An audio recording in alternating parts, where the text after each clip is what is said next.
Halo, Assalamualaikum warahmatullahi wabarakatuh. Masih bersama saya, masih di luar, di tempat yang sama, masih ngopi.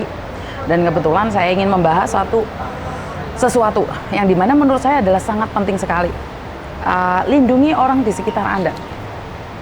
Bukan saya yang ngomong ya, ini dari KJRI yang mengingatkan kita. Mungkin KJRI memberikan ini semua, tapi saya kurang tahu apakah dijelaskan apa tidak, karena sekali lagi saya sendiri buta informasi, saya sendiri kurang informasi. Karena itu saya belajar untuk memahami, dan akhirnya saya akan mengevaluasi dan saya akan memberikan informasi itu pada Anda jika Anda tidak keberatan. Lindungi orang di sekitar kita. Maksudnya apa tuh Mbak Yuni? Ya terserah, orang-orang di sekitar kita babano apa hubungannya sama yang kepo banget. Iya juga sih Mbak, kalau dibilang kepo ya memang kepo, tapi wah, seolah-olah saya tuh jadi pahlawan aja wes, anggap aja saya seorang pahlawan aja wes, pahlawan kesiangan ya. Tapi ini benar-benar terjadi di sekitaran kita loh Mbak. Dengarkan baik-baik. Siapapun bisa rentan terhadap pengaruh buruk. Karena apa? Pengaruh buruk apa?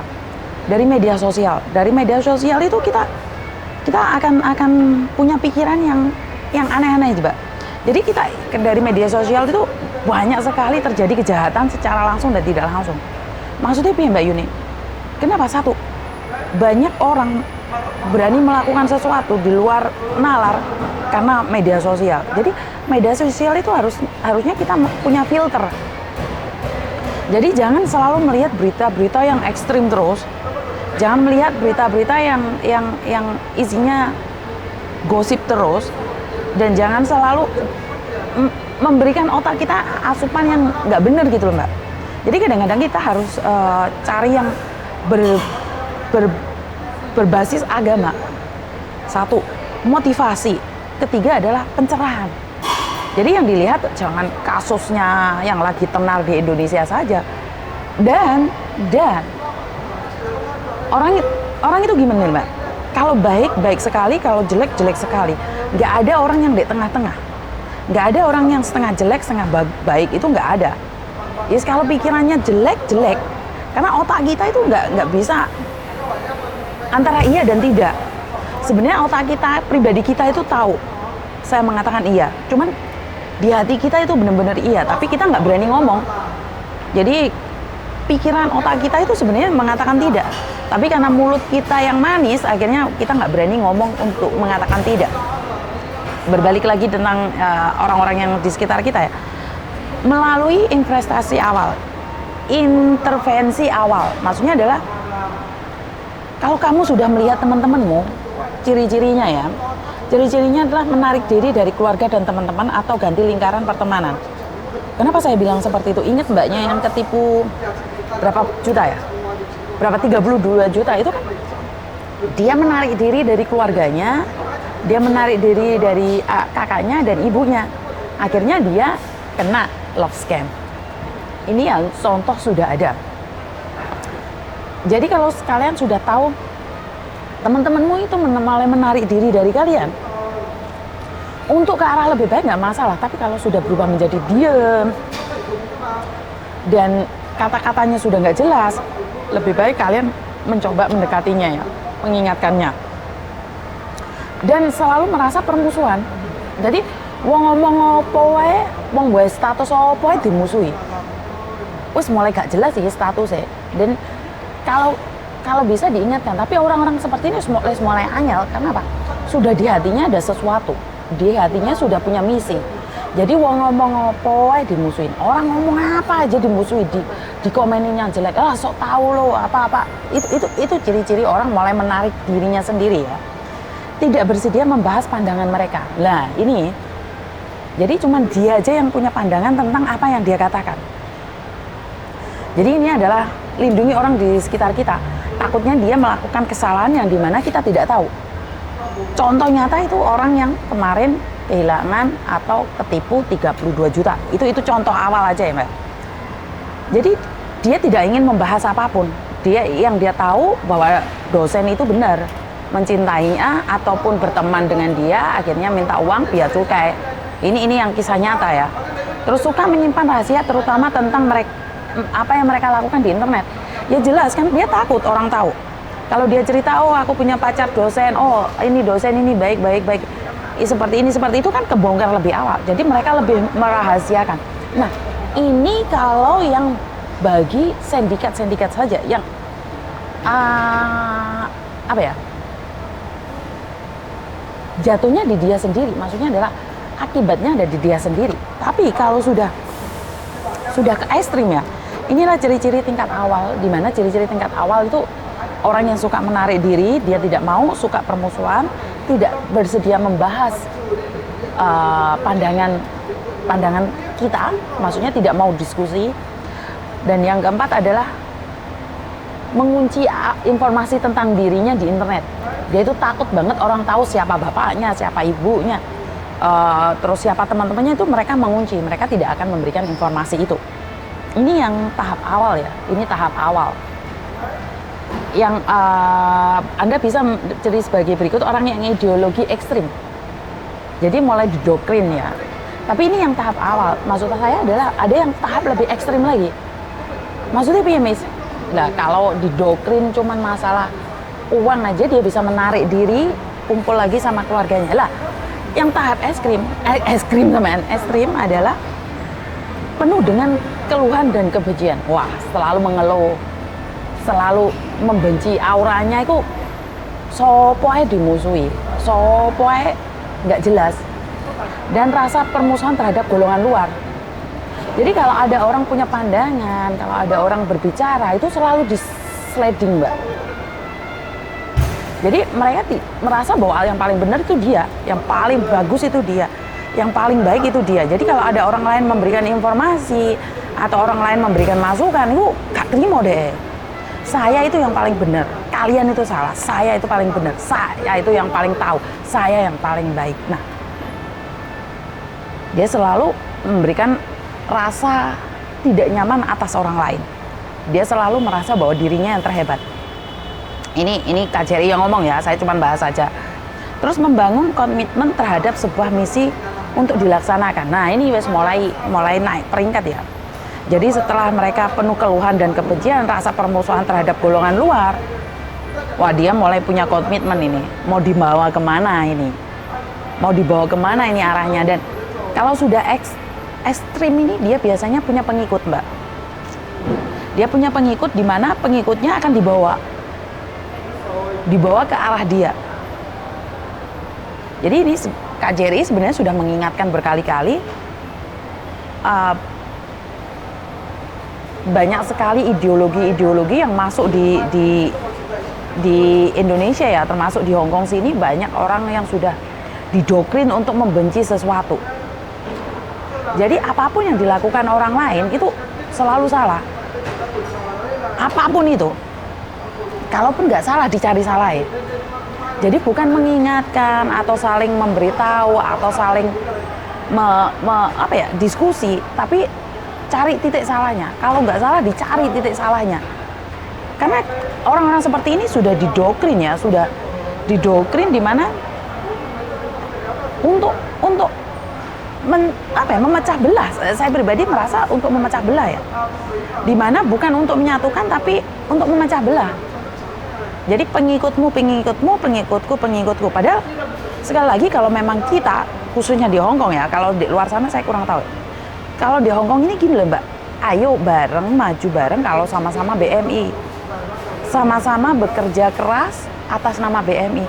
Jadi jangan merasa ini punya aku, itu punyamu, dan jangan sentuh aku jangan sentuh kamu. Kalau kita sudah punya rasa seperti itu, yo angel, Mbak, kita nggak akan bisa jalan, kita nggak akan bisa bersatu. Kalau ada salahnya, ayo diingat, masalahnya di mana, mau dibawa kemana. Sebenarnya saya itu sama Mas Sandro punya teman sangat ekstrim sekali ya. Di Indonesia ini teman saya sama Mas Sandro, kalau Mas Sandro masih ingat. Waktu itu kita nggak sengaja ya, beberapa tahun yang lalu itu ngobrol. Karena anak ini komen di Facebook saya, terus Mas Sandro nanyain, "Wah, kamu kenal ini?" "Oh iya. Kalau nggak salah dia dokter atau apa ya?" Kalau nggak salah dia dokter, itu teman saya dan temannya Mas Sandro kebetulan.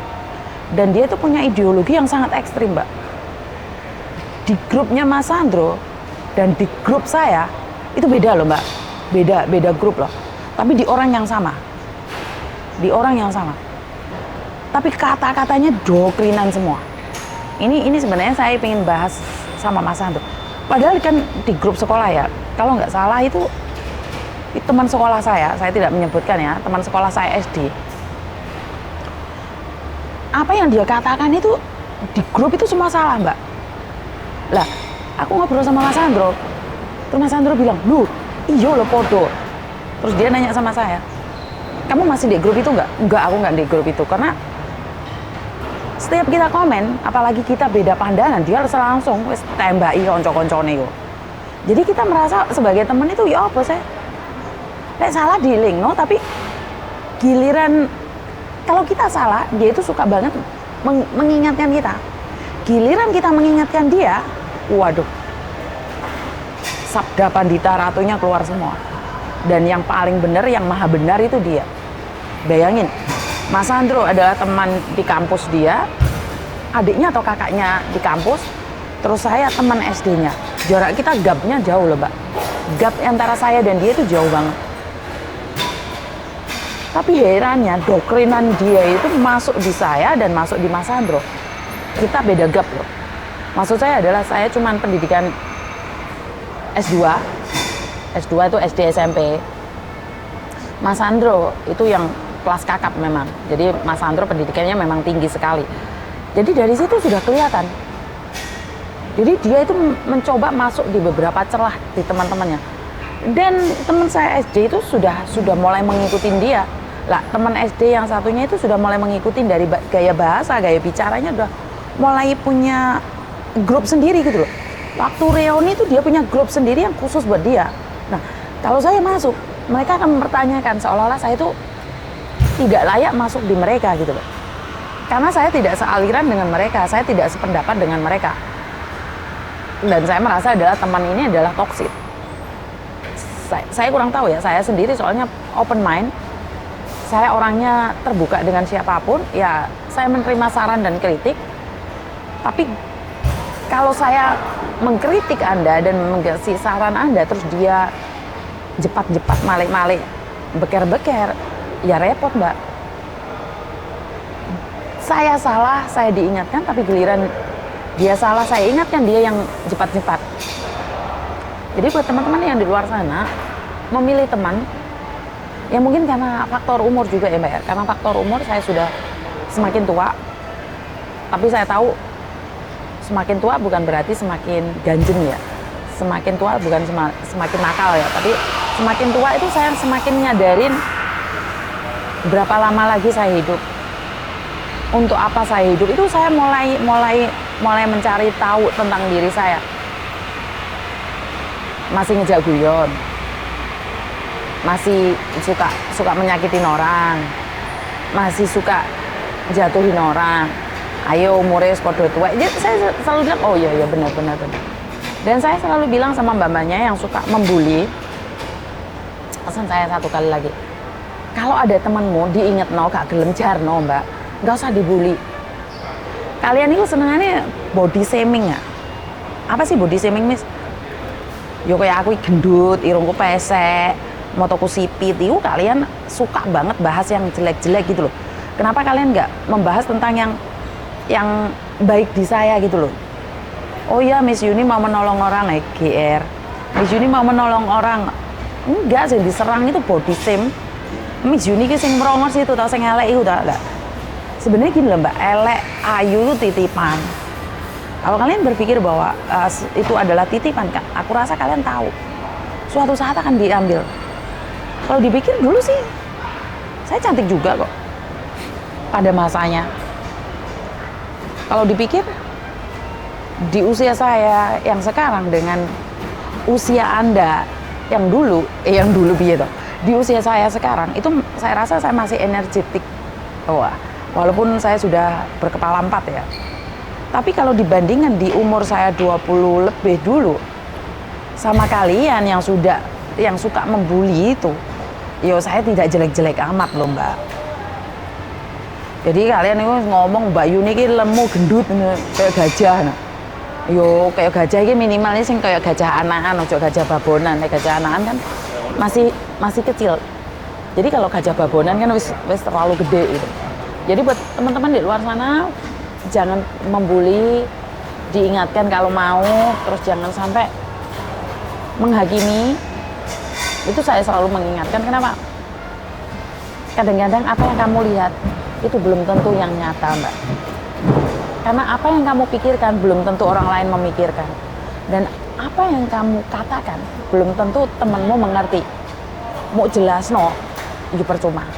Ada teman yang baik, itu mengingatkan, bukan menjatuhkan.